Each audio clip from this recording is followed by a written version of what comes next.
Hi, this is Allegra Huston, and this is a piece that I wrote at the invitation of Erica Heller for her anthology One Last Lunch, a final meal with those who meant so much to us, edited by Erica Heller, published in May 2020 by Abrams Books. San Lorenzo, on Beauchamp Place in London, was my mother's favorite restaurant, long before it became the favored lunch spot of the famous. I will be early, and as I wait for her, I will see a few people I recognize. With my unsteady sense of facial recognition, I won't know at first whether these are friends, acquaintances, or just faces from movies and magazines. My mother, when she enters this bright, sunlit room, will be one of them. She will look as familiar to me as the royals and movie stars, and as much a stranger. I will recognize her only from photographs. I don't know the sound of my mother's voice or the music of her laugh. I don't know my mother's face in 3 dimensions. In the few memories I have of her, she is not looking at me. I see her from the side, driving a car, but it's her hand on the gear stick that has my attention. And again her hand as we run for a train. In these memories, I can have been no more than 4 years old. I have no sense of my mother's face in movement. Warm people have mobile expressions, changing from moment to moment. And from the love of the friends who survived her, I know she was warm. But perhaps I will recognize what she smells like. Smell is, they say, the sense most closely associated with memory. As I sit at our table, nervously picking at a rosetta of bread, I will be hoping that her scent has been stored in some primitive part of my brain, so that when I stand up to embrace her, all sense of strangeness will dissolve. I do know that she will be wearing Shalimar. She has no photos by which to identify me.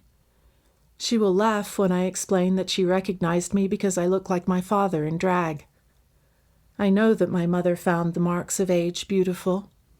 I have a few of the objects she collected, things that are cracked and stained, faded and frayed. Will she find the lines and sags of my 53-year-old face beautiful, or will it make her sad to see them?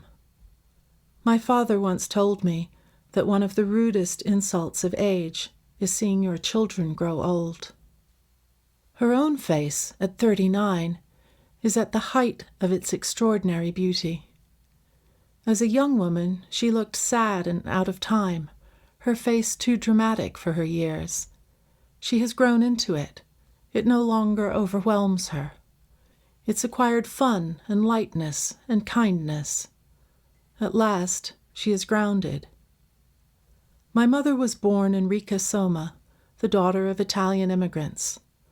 Her father owned a restaurant in New York, Tony's, where he entertained customers by standing on his head and singing operatic arias.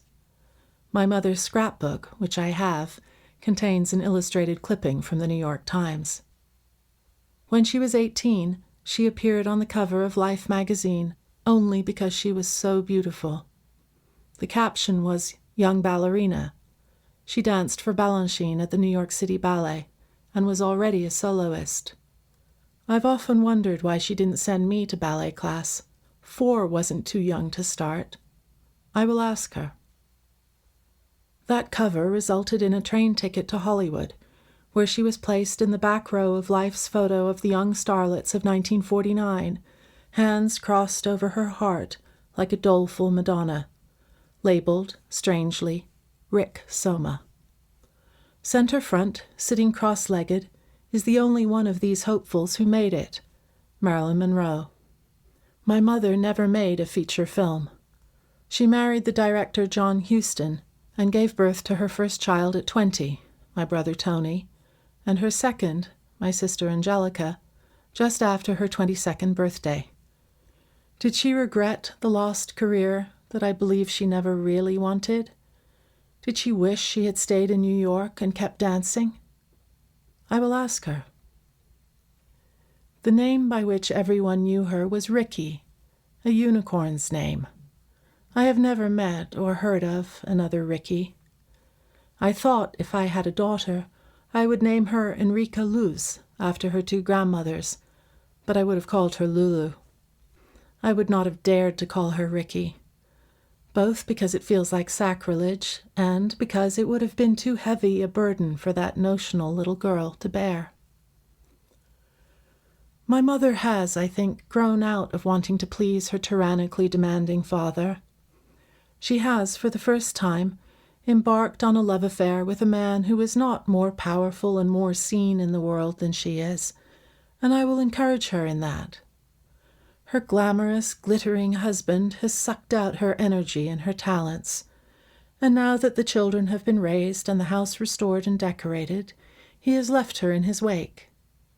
Why has she hung on to the marriage? Because she cannot face her father's Italian wrath? For the identity of Mrs. Huston? My mother lived at the intersection of Bohemia and society. Might divorce have exiled her from at least some of the places she wanted to be? I will ask her. Her husband has fathered a child with another woman, and she has had a child with another man. Me. This other man is married. Every man worth having was married then, and my mother had been brought up to look only at men worth having. My father was not her first married lover.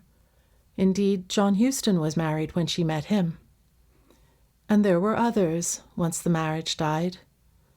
But my father was the one whose child she carried, and I know from reading her letters to him that this time she was not quite able to keep her yearning, her frustration, or her fury under control. Did she ever wish I would just disappear and never be born? I will ask her. I will not mind, not even a tiny bit, if she says yes, and I will see in her eyes if she is concealing the truth. When they opened her safe deposit box after her death, they found little tags on her most valuable jewelry, with my name and my sister's name on them. Did Mum have a presentiment that she would die? But then, why didn't she make a will? I will tell her that I've been making wills since my early 20s, and I don't believe it's tempting fate. I will tell her that my son, her grandson, laughs at me when I say casually that I could get hit by a bus tomorrow. She will be relieved that he is nearly grown, that the pattern is broken, for she, too, lost her mother when she was 4. Having read my mother's letters in order to write my memoir, Love Child, I know how she thinks, how intensely she feels, what she finds funny, what tormented her. I brought her joy, but I brought her worry, too. Would this not technically illegitimate child carry the stigma that she'd managed to sidestep by not getting divorced? What terror must she have felt at the moment of her death, knowing that she would be leaving this fatherless child, motherless too? Everything about me was a risk, with my own happiness the stakes. My name, which means happy, was an amulet. She will want to know if it worked. I will want to comfort her. Though for decades I felt like a problem, a misfit, adrift, I will tell her that I have weathered the turbulence and reached calmer waters. After all, I am now 15 years older than she is. Not yet 40, she is still caught in the tumult, suspended at the moment when the car crash snatched her away. We will both order the same thing, prosciutto and figs, veal piccata with lemon risotto and spinach. It will be a rather uproarious lunch. Mum will find that I share her love of wordplay and silliness. We will laugh at all kinds of things, incongruities, idiosyncrasies, foibles, our own and those of people we love. I will catch her up on a number of her close friends and tell her about my own beloved friends. She will be amazed to hear how close I am to my biological father and my brother and sister on that side, and how loved I was by my legal father, her husband, who took me as his daughter when she died. And she will feel, if not exactly vindicated, at least relieved that her gamble paid off so spectacularly, impossibly well. We will talk about books and movies and music and places we love.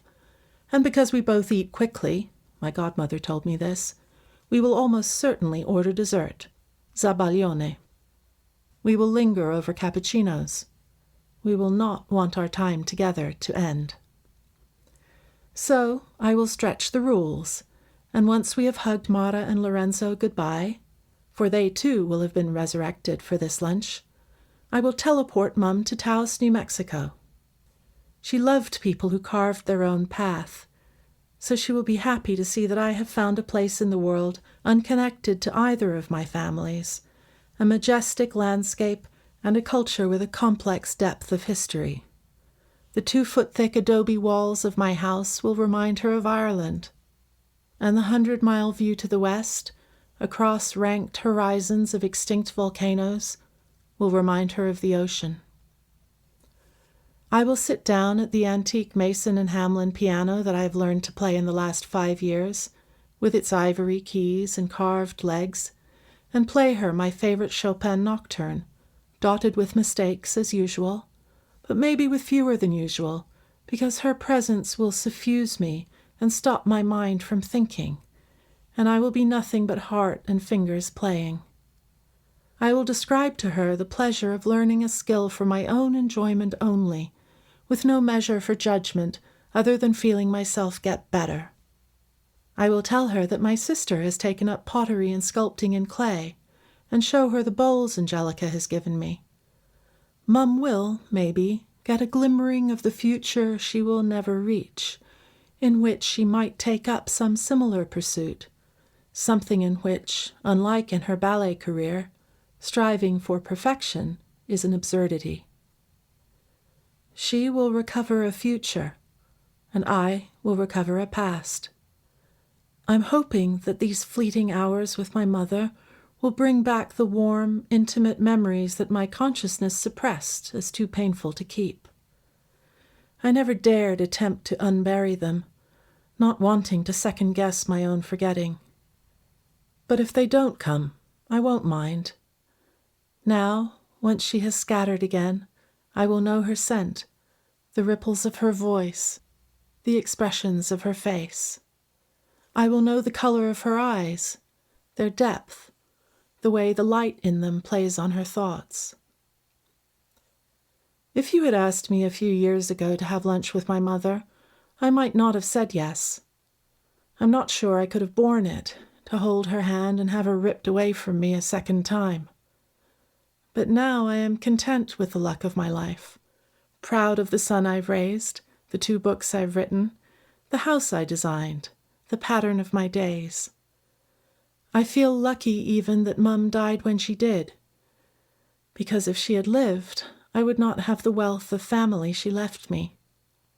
And in her absence, I feel an identity with her that I would be unable to feel if I'd known her as a living woman, with personality and moods and grievances.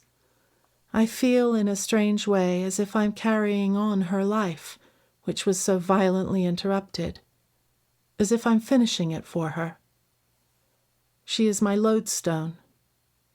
She is also the unicorn I follow and will never catch, led always on by flashes of her beauty as she vanishes again and again into the mist.